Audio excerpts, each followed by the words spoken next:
ہزاروں جنگوں کی المناک داستانوں سے دنیا کی تاریخ کے پنے سیاہ ہو گئے ہیں، لیکن 20ویں صدی کے آغاز میں ایک عظیم جنگ شروع ہوئی اور زمین پر بربریت اور خون ریزی کی دردناک داستانوں نے جنم لیا۔ اس سے پہلے انسانی عقل اس قدر قتل و غارت گری سے آشنا نہ تھی کہ انسان نے انسانوں کے ہاتھوں انسانی زندگی کے ایسے مناظر دیکھے ہوں جس کے بعد انسان درندگی کی معراج پر پہنچ گیا۔ پوری دنیا میں وہ لوگ جو اپنی سیاسی، معاشی اور نظریاتی تدبیروں اور منافقوں کے ذریعے غلط اقدار پھیلاتے تھے اور اپنی طاقت پر بہت فخر کرتے تھے، وہ اپنے علاقے اور سرحدوں کو پھیلانے کے لالچ میں تھے تاکہ ہیومن ریسورس کی ایک بہت بڑی کھیپ حاصل کی جا سکے، ساتھ ہی ساتھ ان کی پروڈکٹیو پراپرٹیز، منرل ڈپازٹس اور دنیا بھر کے ایریبل لینڈز، یعنی ایسی زمین جس پر قدرتی نمونے ہو اور فصلوں کی کاشت کی جاتی ہو۔ 19ویں صدی کے آخر میں یورپ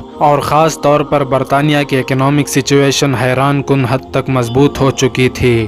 انڈسٹریل ریولوشن نے یورپی باشندوں کو سائنس اور ٹیکنالوجی کے دہانے پر دھکیل دیا تھا۔ اس کی تیز رفتار ترقیاتی سفر کی ایک مثال اس حقیقت سے دیکھی جا سکتی ہے کہ جب 1879 میں سٹیل سازی کا تجربہ کیا گیا تو 5 سال کے عرصے میں 50 سٹیل ملز کی پیداواری جاری تھی۔ اس سے پہلے سٹیل تیار کرنے کے لیے بہت مہنگا تھا اور یہ صرف چھوٹے مہنگے اشیاء میں استعمال ہوتا تھا جیسے چاقو، تلوار اور کونچ۔ تیزی سے مہینوں کے سفر میں جو پیغامات گردش کر رہے تھے وہ اب ٹیلی گرام کے ذریعے چند منٹوں میں پہنچائے جا رہے تھے۔ انوویشن سائے روز بڑھتی ہی جا رہی تھی۔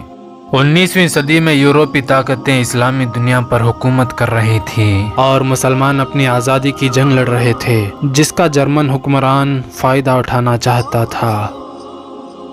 یروشلم، جو مسلمان، عیسائی اور یہودیوں کے لیے ایک مقدس شہر ہے جہاں تینوں مذاہب کے لوگ صدیوں سے عبادت کرتے آ رہے ہیں، وہی صدیوں پہلے مڈل ایجز میں عیسائی اور مسلمانوں نے اس کے مقدس مقامات پر کنٹرول کے لیے خونی لڑائیاں بھی لڑی تھی جسے صلیبی جنگ کہا جاتا ہے۔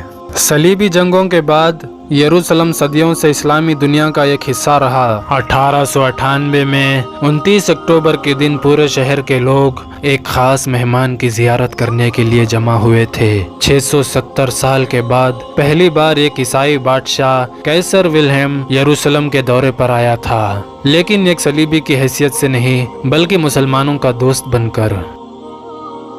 اسلامی دنیا میں جرمن بادشاہ قیصر بہت مقبول ہو چکا تھا۔ برطانیہ اور فرانس کی طرح اس نے اسلامی دنیا کے کسی حصے کو فتح نہیں کیا تھا۔ وہ اکثر مسلمانوں سے کہتا تھا کہ اگر میں عیسائی نہیں ہوتا تو میں بھی مسلمان ہوتا۔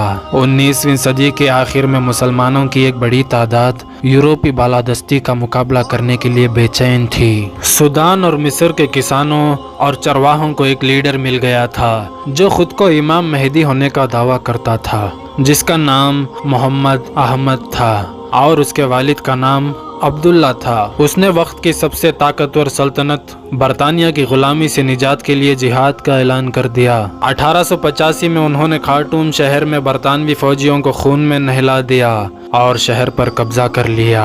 پھر 1898 میں تباہ کن نئے ہتھیاروں سے لیس برطانوی فوج نے صرف 5 گھنٹوں میں 10,000 مجاہدین کو ہلاک کر دیا، جس کے بعد بغاوت کی چنگاری تو بجھ گئی تھی لیکن جہاد کا لفظ برطانیہ کے علاوہ پورے یورپ میں گونجنے لگا تھا۔ وہ اکثر تصور کرتے کہ یہ کیسا لفظ ہے جو ان چرواہوں کی رگوں میں جوش و خروش کا سمندر بن کر طوفانی موجیں مارنے لگتا ہے۔ برطانوی حکمرانوں کا اب مسلمانوں کا ڈر ستانے لگا کیونکہ دنیا کے 75% مسلمانوں کی آبادی انہی کے زیر حکمرانی میں تھے جو ان کے لیے سنگین خطرہ لگنے لگا تھا۔ وہ اس بات سے آگاہ ہو چکے تھے کہ اگر مسلمان بغاوت کے لیے تیار ہو گئے تو مسلم دنیا میں ان کا غلبہ نہیں ٹک پائے گا۔ وہیں دوسری طرف جرمنی ایک نئی طاقت کے طور پر ابھر رہا تھا۔ جرمن سلطنت فوجی اور معاشی طور پر ایک طاقتور مد مقابل بن گئی تھی۔ صرف 2 دہائی میں جرمن انڈسٹری نے انگریزوں کو بھی پیچھے چھوڑ دیا تھا، یہاں تک کہ اس نے سمندر میں برطانویوں کو اپنے ہی شیتر میں چیلنج کرنا شروع کر دیا۔